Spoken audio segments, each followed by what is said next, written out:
Though throughout his struggle, but he eventually fell into respiratory distress and passed away over the holiday weekend.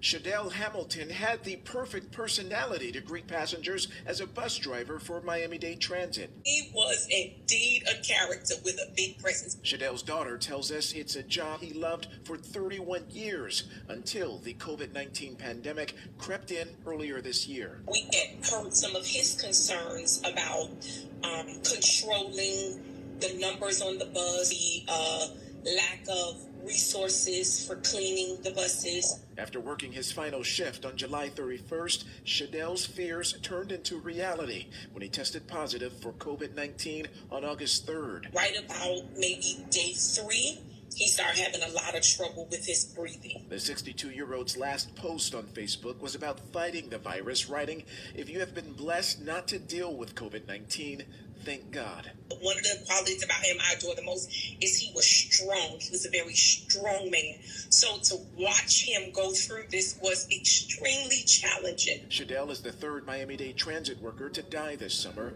42-year-old Lakeisha Snipes, also a bus driver and mother of 2, died from complications of COVID-19 in July. And weeks later, Jimmy Robinson, a longtime transit supervisor, also died, highlighting the vulnerability of these public workers. The employers have to put policies in place to protect the employees as well as the community.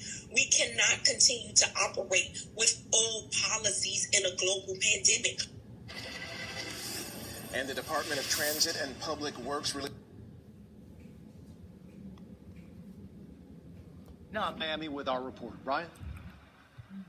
Joe, when a lot of people think of frontline workers, they think of nurses and doctors and police officers. But teachers and bus drivers are also very much on the front lines. They interact with the public every day, and their jobs have gotten riskier since the pandemic started.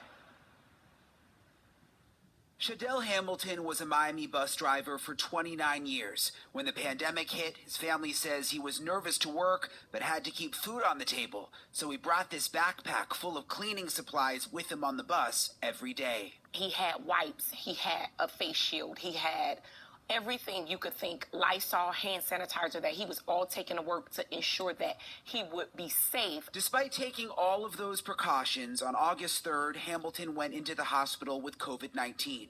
For more than a month, he fought for his life, but lost the battle this past Monday. The 62-year-old bus driver's last Facebook post said, "If you have been blessed not to deal with COVID-19, thank God." He died doing what he loved, but we are picking up the pieces and we're trying to figure out how to get through life beyond this, because he was the pillar of our family, without any question.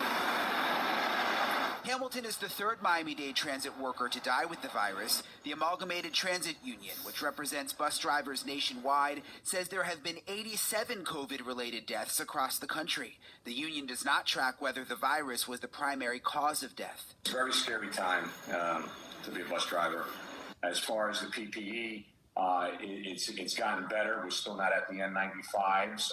Many of our members, we had to get it themselves. Bus drivers are not the only frontline workers dying with COVID. According to the American Federation of Teachers, 200